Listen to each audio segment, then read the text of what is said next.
Grand moment sur la chaîne normalement, le micro fonctionne, la caméra aussi, on y arrive petit à petit, on sera tout bon.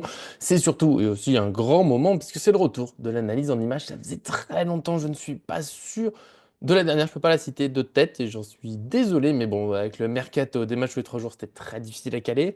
Là, on n'a plus le mercato, une petite pause un petit peu dans les temps de jeu et donc j'en profite, voilà, un petit retour sur Brest PSG. Comme annoncé, l'action du 2-0, parce qu'elle est magnifique, et je trouve qu'elle montre quelques petites choses dans ce beau PSG de Luis Enrique, que j'aime beaucoup, avec aussi une erreur brestoise, on va pas se mentir, mais qui vient sans doute pas de rien. Je vais vous expliquer tout ça. Voilà, je suis seul, juste pas qu'un peu seul, je suis seul. Enfin, je suis avec vous, donc juste un petit peu seul. Et je suis très reconnaissant, bien sûr, de votre présence en ce moment. On voit que vous êtes plus nombreux à regarder les vidéos. Il y a des commentaires, des petits j'aime, ça fait du bien, ça nous aide à avancer. On espère aller loin. Les lives arrivent dans les prochaines semaines. On devrait lancer le premier. J'aimerais que tout soit prêt. Je veux pas le lancer et que ça marche pas, en gros. Donc, je veux que ce soit beau, je veux que ce soit propre, je veux que ce soit au bon moment. Si possible, pas tout seul aussi, ce serait plus sympa. Si on pourrait échanger, ça déjà, c'est un bonheur, rien que de l'envisager. Donc abonnez-vous, activez la cloche, vous voyez, on a toute l'année pour parler du PSG, notamment, voilà, des analyses en images, on n'en voit pas beaucoup. Ça aussi, je vais essayer de le développer, que ce soit un peu plus joli, un peu plus propre, mais petit à petit, on arrive, vous en faites pas.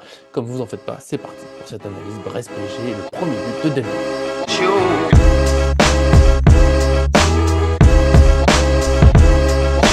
C'est parti pour ce but de Dembélé. Donc là, on a la récupération du ballon. Fabien Ruiz qui a suivi Camara. Il y a eu un appel en profondeur dans le dos de Nuno Mendes. Fabien Ruiz l'a bien suivi.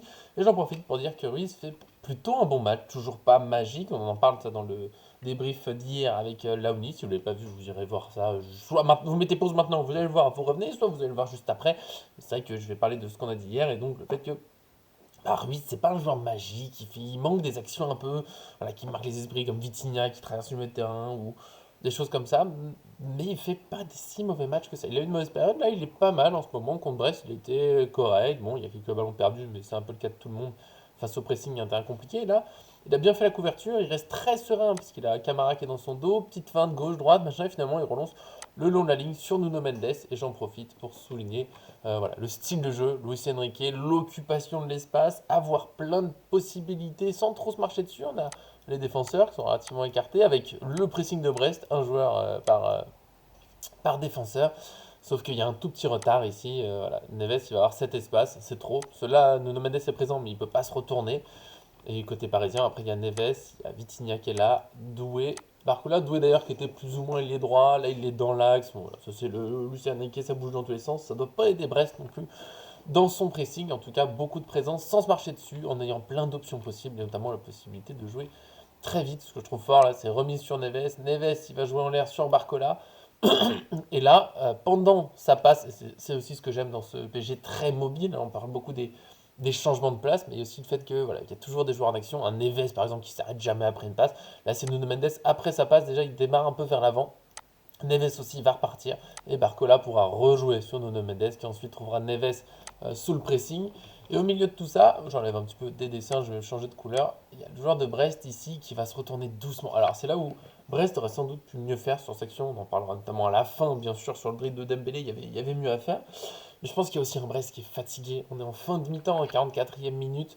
Les efforts, ils ont coûté. Ce pressing, il est intense. Ça fait 10 minutes qu'ils dominent. Ils n'ont pas réussi à marquer contre ce PSG solidaire. Et là, ils arrivent à le PSG.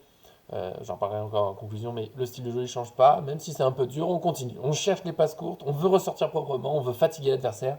On veut utiliser le ballon pour de vrai. C'est réussi. Le PSG ressort et on passe à la suite. Neves est bien ressorti. Ici, il y a eu pas tout à fait un dribble de Mendes, voilà, il y a eu le pressing là, et du coup, il décale sur Neves. Et à ce moment-là, il y a pas mal de petites choses à noter, mais ça va aller vite. Il y a déjà Brest, voilà, je l'ai dit, le joueur de tout à l'heure qui s'est retourné, il est ici, celui qui était entre Neves et Mendes. Et on voit que là, il a déjà beaucoup de retard. Il y a aussi un PSG où on pourrait presque dire que ça se marche, ça me dérangerait presque. Là, Vitinha Doué, c'est assez proche. Et en même temps, ce qui est sympa, c'est que là, on voit que le joueur de Brest, il fait un pressing un peu entre les deux. Il sait pas trop où aller. Il finit par décider d'aller vers un Doué, mais il aurait peut-être dû le faire de façon plus nette. Enfin, il aurait pu. Parce en fait, Neves, pour jouer sur Doué, il pourrait même jouer directement sur Dembélé pour jouer peut-être remise Barcola ici, j'en reparle après, qui a démarré.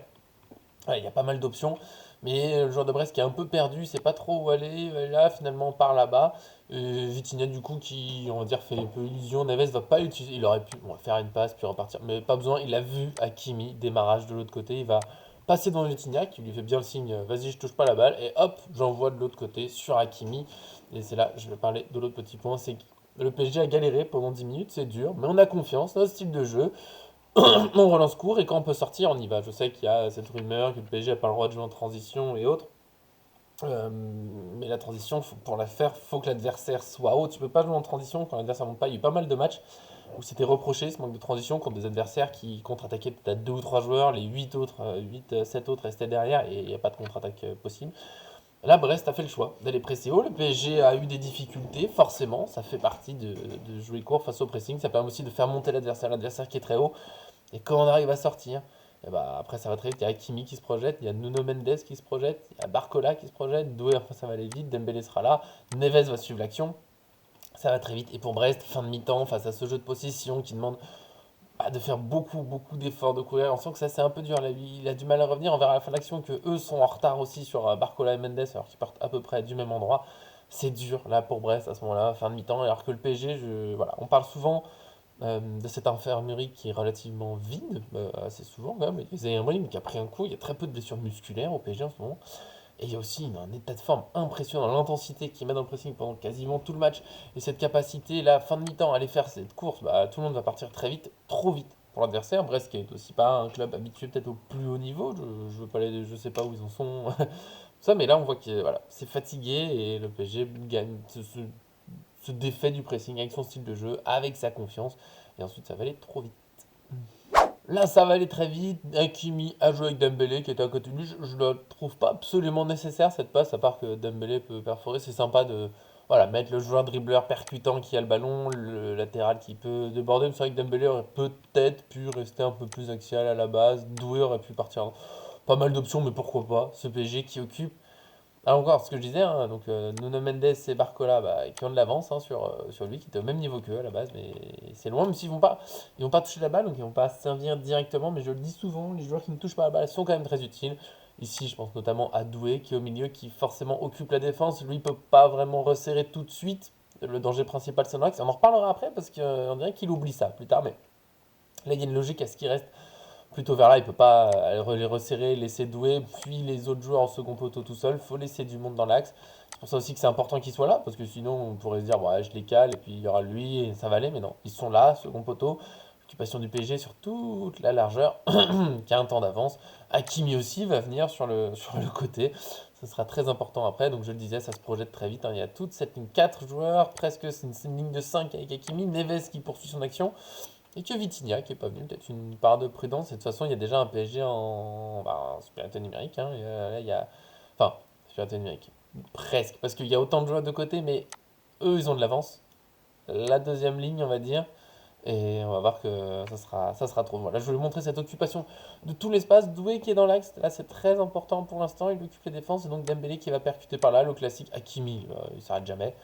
Et on passe à la dernière image.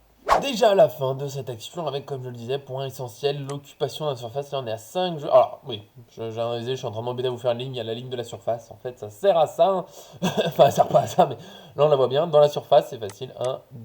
2, 3, 4, 5 Parisiens pour 1, 2, 3, 4 Brestois.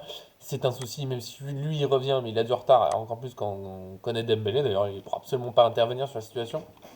Chose encore intéressante, comme je disais avant, l'occupation de toute la surface, on va de tout à gauche avec Hakimi tout à droite, deux joueurs au centre, Dembélé qui vient au centre, c'est très dur de défendre bien sûr pour Brest, qui a été pris de vitesse, je le dis encore, avec le style de jeu du PSG qui est épuisant. Ils sont pris de vitesse là-dessus, vraiment, hein, c'est 10-15 minutes de domination brestoise, mais bah, ils n'ont pas su en profiter et à force ils ont payé peut-être leurs efforts très intenses pour venir gêner le PSG parce on le voit sur la sortie du ballon, il suffit de quelques mètres à Mendes, Neves et Barcola, ils ont à peine un peu d'avance mais ça suffit pour sortir très vite, faire très mal.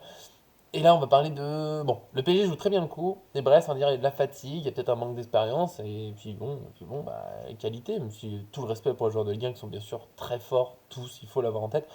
Mais là, le défenseur, j'avoue, je ne comprends pas trop parce que bon, je sais que lui a beaucoup été évoqué, mais il est un peu bloqué. Alors c'est bizarre quand même de laisser autant de place à Dembélé pour être sur son pied gauche. Il va finir comme ça.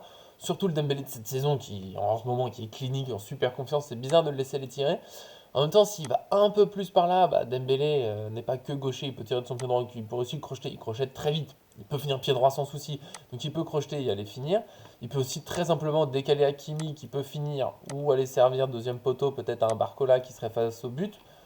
Le défenseur, en fait, là, il est un peu piégé. Oui, la façon dont il défend, c'est pas idéal, surtout quand on voit que Dembélé met son but.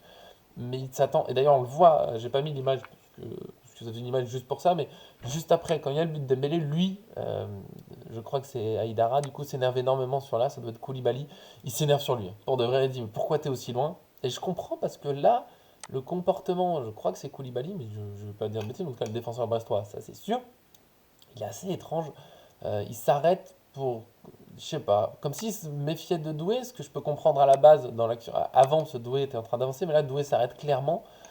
En plus, il y a un joueur sur lui, et je disais tout à l'heure, je comprenais qu'il reste sur deux, parce que la priorité c'est l'axe. Maintenant, Dembélé est revenu vraiment beaucoup dans l'axe, et si on prend l'axe, ballon but en étant un peu grossier, c'est comme ça, et il en est très loin. Il est même pas un peu entre les deux, il est très loin. Donc Dembélé, il peut facilement faire son crochet et frapper, et c'est bizarre qu'il s'arrête, parce qu'on peut se dire, bon là il est loin, mais il est en train de sprinter. Non, ça se voit, son comportement, là, il est plutôt en train de s'arrêter. C'est assez étrange qu'il soit aussi loin, parce qu'il y a un joueur derrière lui, il y a un deuxième. Alors bien sûr, il y a Barcola de l'autre côté, et c'est un problème d'avoir ce joueur tout seul au second poteau. Mais il y a aussi un 2 contre 1 de ce côté, avec l'un des deux joueurs qui a le ballon, qui est l'un des plus proches du but, qui est plus proche du but que Barcola. Donc c'est assez bizarre qu'il se rapproche pas plus. Et là, c'est peut-être cette partie-là où c'est le très haut niveau, où c'est l'exigence Ligue des Champions pour aller loin. Les détails dont on parle, là, c'est pas un détail, c'est une erreur défensive quand même, je pense. Mais ça pardonne pas. Mais le PSG a fait quelques petites erreurs et le Brest n'a pas su convertir. Bah là, il y a une petite erreur d'Embélé, il en profite tout de suite, crochet, frappe, but. Voilà. Après, il y a la fatigue, il y a plein de choses. Il y a le fait que là, Brest ait pris.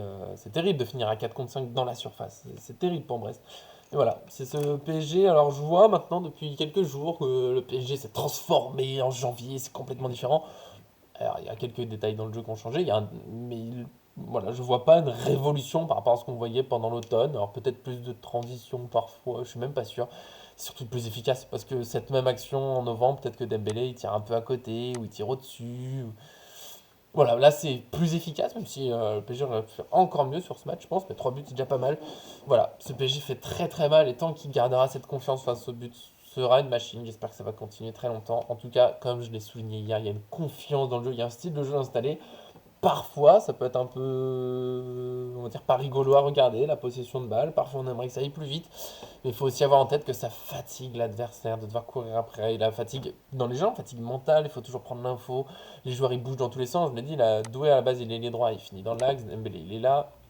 Il y a Nuno Mendes qui est dans la surface, qui est même pas un attaquant à la base. On croit que ça devient discutable.